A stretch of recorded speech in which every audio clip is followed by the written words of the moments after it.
शाकंभरी माता पौर्णिमा यात्रोत्सव मोठ्या उत्साहात आनंदात पार पडला. नांदगाव सदो गावातील ग्रामस्थ हा उत्सव दरवर्षी साजरा करतात. यात्रेनिमित्त देवीची गाणी गाऊन देवी चरणी आपली सेवा भक्तांनी समर्पित केली.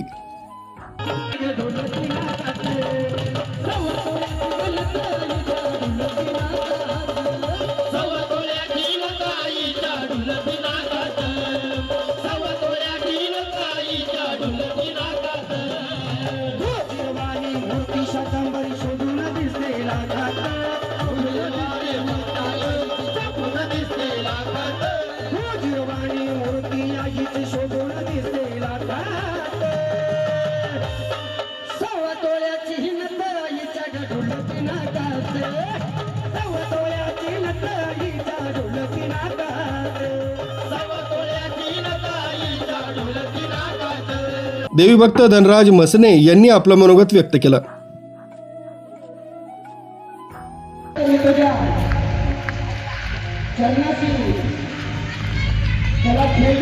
सर्व मंगल मांगल्ये शिवे सर्वार्थ साधिके शरण्ये त्र्यंबके गौरी नारायणी नमस्तते. आज तुम्ही बघत असतात या ठिकाणी हे जे सर्व कार्यकर्ते आहेत, हा जो मंडळ आहे म्हणजे शाकंभरी मित्र मंडळ, हा जो मित्रमंडळ आहे गेल्या अनेक वर्षापासून आपण गावोगावी अनेक मंडळ बघितले, परंतु हा एकमेव मंडळ असा आहे की या मंडळामध्ये कोणी अध्यक्ष उपाध्यक्ष नाहीत. हे सर्वच अध्यक्ष उपाध्यक्ष म्हणून हे सर्व कार्य बघत असतात आणि प्रत्येक वर्षी आपला सांस्कृतिकची भावना जोपासून आपली महाराष्ट्राची संस्कृती जपून या ठिकाणी सांस्कृतिक कार्यक्रमाच्या माध्यमातून हे डोंगरामध्ये बसलेली शाकंभरी मातेचं जो अवतार आहे जगदंबेचा, याचा यात्रा उत्सव भल्या मोठ्या अशा उत्सवाने साजरा करतात. आणि या उत्सवानिमित्त प्रत्येक वर्षी नाविन्यपूर्ण कीर्तनकार, नाविन्यपूर्ण गायन मंडळी यांच्या माध्यमातून सांस्कृतिक कार्यक्रम या ठिकाणी आयोजित करत असतात. आणि याच्या माध्यमातून इथे गावोगावचे अनेक गावचे जे लोक आहेत, जे खेडोपाडीचे लोक आहेत, जे यात्रेमध्ये दुकानं लावतात, त्या दुकानांचा व्यवसाय देखील या ठिकाणी या शाकंभरीच्या यात्रेनिमित्त या ठिकाणी चालत असतो.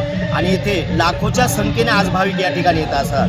असा हा शाकंभरी वारीचा उत्सव आज या ठिकाणी या शाकंभरी मित्रमंडळाच्या वतीने या ठिकाणी साजरा होत आहे. राजू देवळेकर, न्यूज 7 मराठी, इगतपुरी.